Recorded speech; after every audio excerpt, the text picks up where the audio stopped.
Also at Holliston's muster, we had the hose racing competition. Teams coming again from all over New England. What they have to do is hook up three couplings in the nozzle and get water through it. I can see that this is a women's team. They wanted to get into it, which right as present there's about 4 teams now, and I believe by the end of 76 or 7 they probably will have their own league.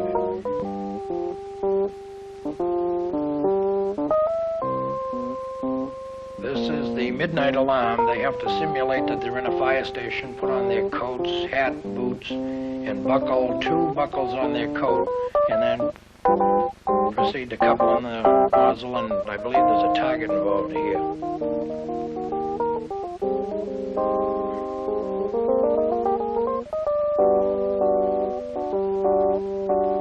Now this is the woman in the midnight alarm.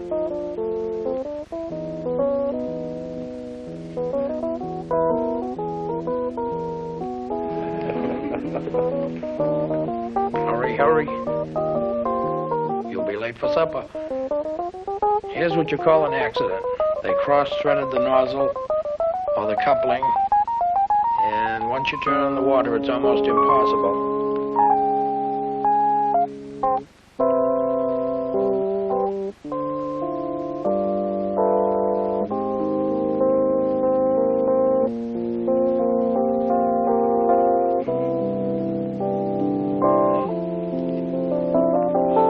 After one event in this, the water becomes a problem on their feet, and it becomes very slippery. Another event we had that's very hard to watch is what they call water polo. It's played with a basketball. They have 2 goals, very similar to a hockey rink, and you have to put the ball through the opening with nobody protecting it other than 2 nozzles and 4 men. And oftentimes you'll see one lift the nozzle and put it in their face.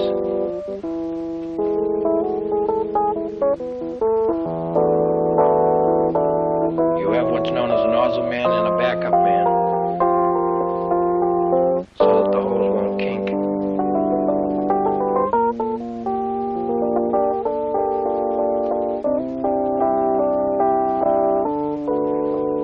Some of the boys and girls really enjoying the water.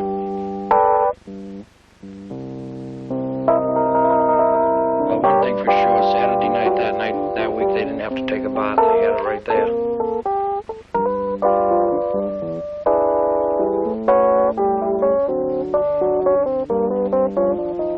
All of the added sport at the Firemen's muster, they run for ribbons. In the water polo, they played for trophies and ribbons.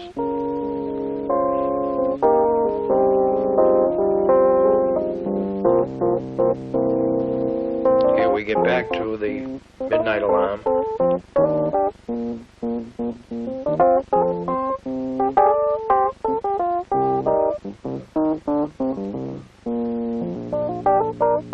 This is Mystic, Connecticut.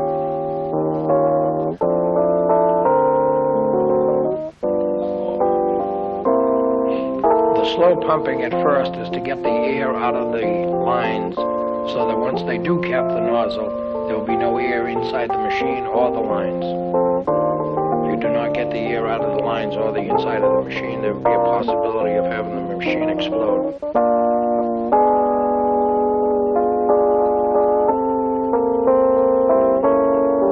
This is Joe Herman from Mystic, Connecticut again.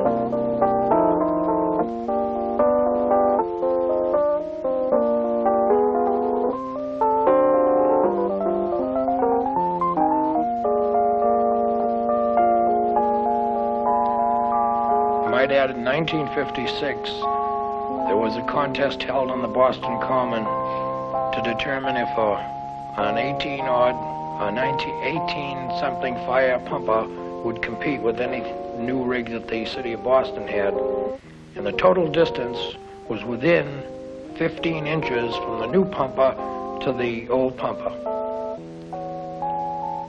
The steamer, they also had a steam engine that particular day, and that walked away with the other 2.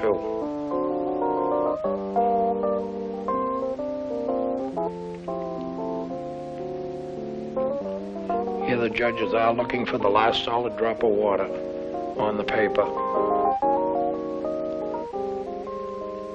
The paper must be changed between every machine that pumps.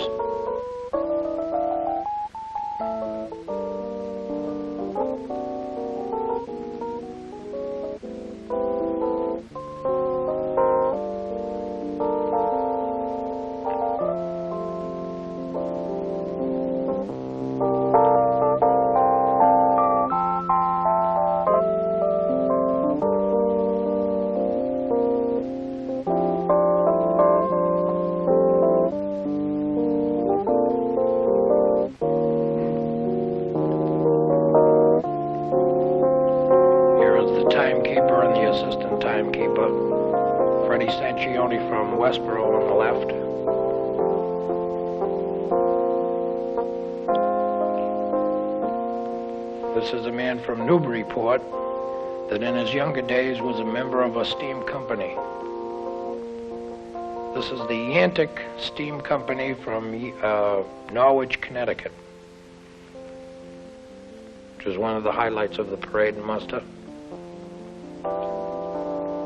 Both Byron Robshaw and myself had looked for over a year to find an active steamer that would actually pump at the Holliston muster, and finally through Mr. Connecticut we were able to secure it.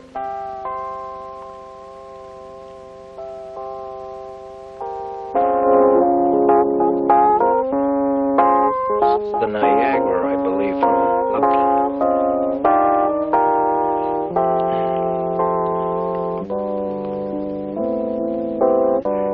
Or the Taggart from Goffstown, New Hampshire. As I said before, these hand tubs compete for $1,000 worth of prize money. At the Holliston muster, first prize, second, third, and fourth in each class was $200 for first prize, $150 for second prize, $75 for third, and $50 for fourth in both classes, and with a parade prize of $25, $15, and $10.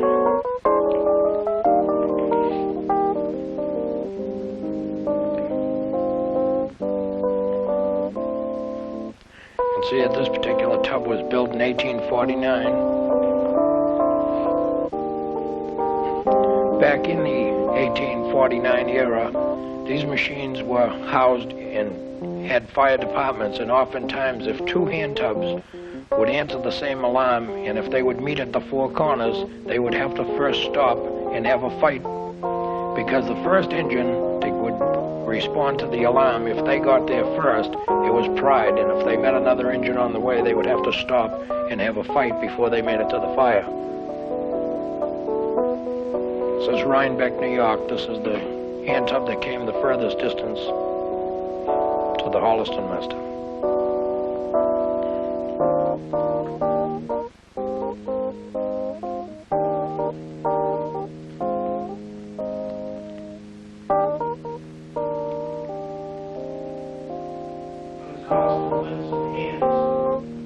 Yes, to some of the different outfits that come from out of town, such as Rhinebeck, New York, and we have 2 or 3 from way up in Maine, that they come very short-handed occasionally with other fire department activities, as well as men in their own stations. They have to more or less rely on the crowd support to help them.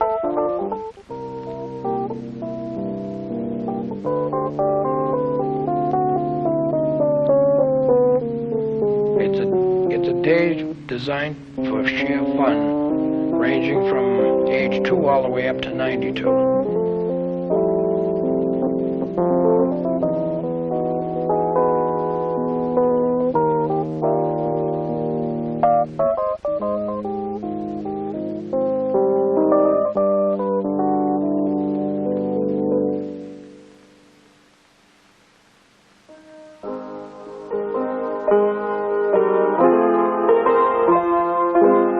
Henderson narrating the Holliston Park Department Day at the Lake. This is an event set up perhaps to draw the community together at this facility down on Lake Winthrop. This is from the started park side of the lake, and we have the canoeing event taking off right about now. And the idea was to make this a sporting event as well as a good time. Some of the competitions were with fathers and sons, or brothers, or just good friends. Different events would take you out on the lake, and you can see the wind was blowing pretty well that day, so it really was a challenge to do fairly well on anything you were asked to do on the lake that day.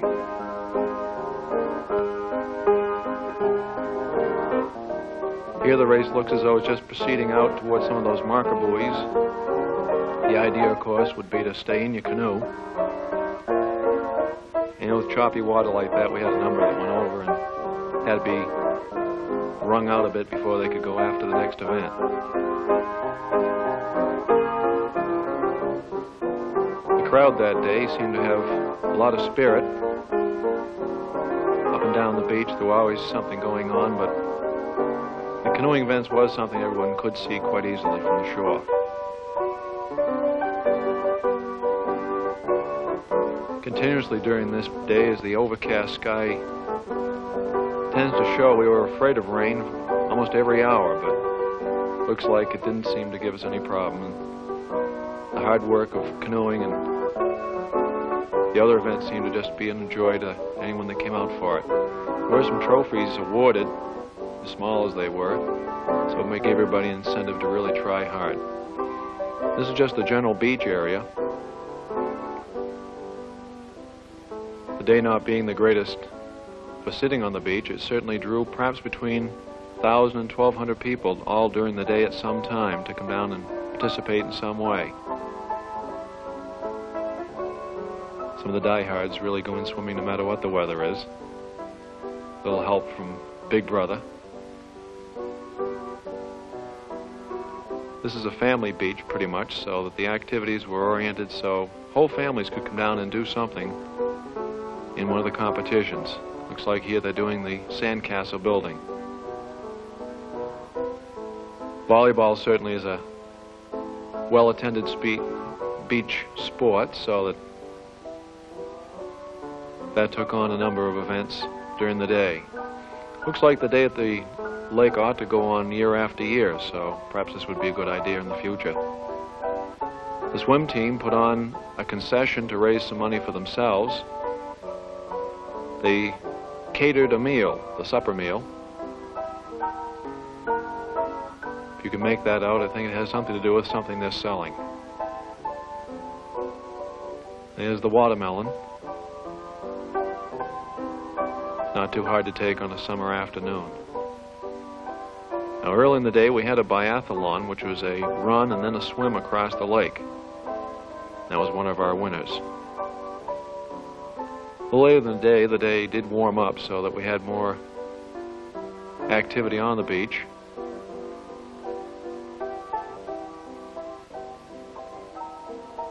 It's a fairly nice family beach in that it doesn't get deep very quickly, and small children and dads and moms can go ahead and have a good time, although there is the deep water for the older children.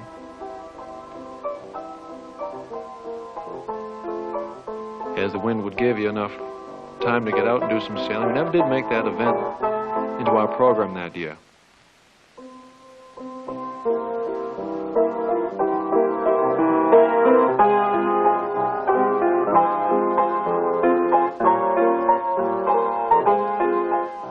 My name is Ron Geltman, and along with my wife Gloria, we co-chaired Holliston's 250th anniversary ball, which was held on January 11, 1975, at the Lakeview Ballroom in Mendon, Massachusetts. Nearly 800 people attended this affair. It was probably one of the largest affairs that the town of Holliston has ever seen. You're now looking at the anniversary cake, which was almost a 500-pound cake. And there's Bill Hamlet and his lovely daughter Susan. And there's Marion Ford and her escort, Ruth Norris and her escort. These are some of the costumes that were worn that evening. Colonel Henderson and his wife.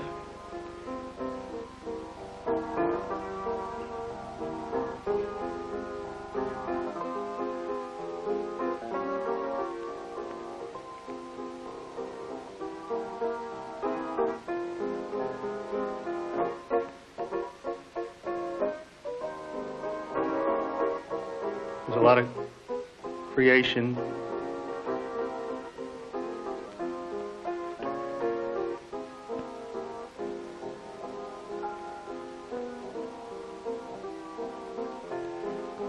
Here's our chairman, Frank Perrin, and his lovely wife, Betty, followed by Henry Norris and his wife, Nancy.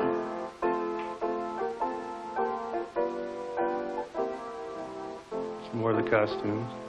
It's Mr. and Mrs. Cole.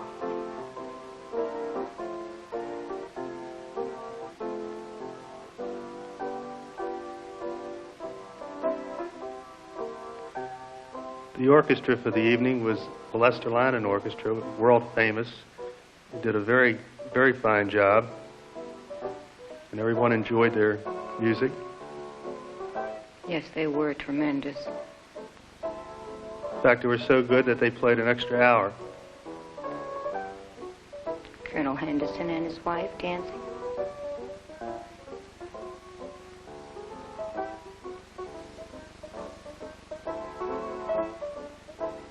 It's Ed Ziegler, who's the ticket chairman for the dance.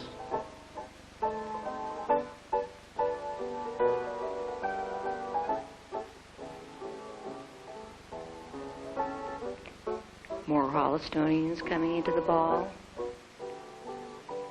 Ron, where was the dance held? It was held at the Lakeview Ballroom in Mendon, Massachusetts. We had nearly 800 people, but if we had larger facilities, we probably would have sold many more tickets. We were sold out for this affair. Tom Lyons. See the seating arrangements in the background on that chart. Madge and Guido Cerruti.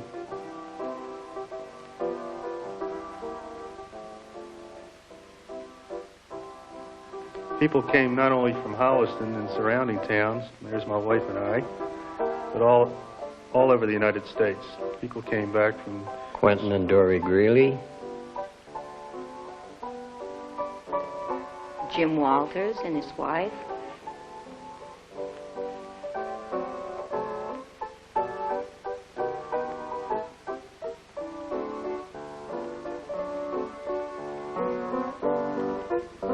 And Sally Linfeld.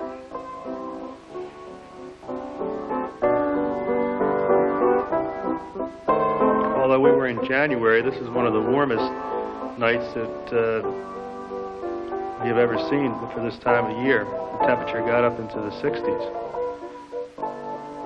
John and Val Dillon in period costume. Dick Marchand.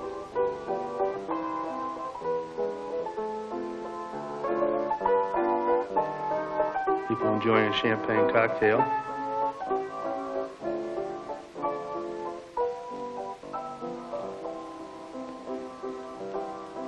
Bobby Moore and his wife Beverly. Leon and Marge Allen.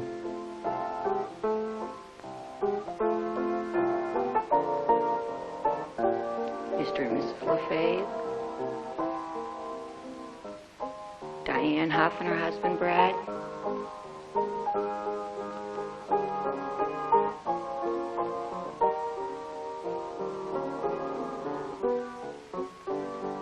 Our selectman Henry Dellifer and his wife Jackie.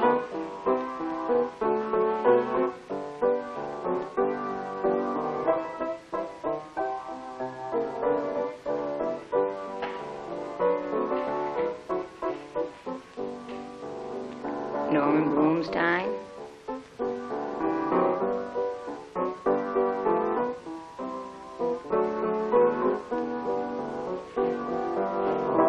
As you can see, everyone certainly enjoyed themselves.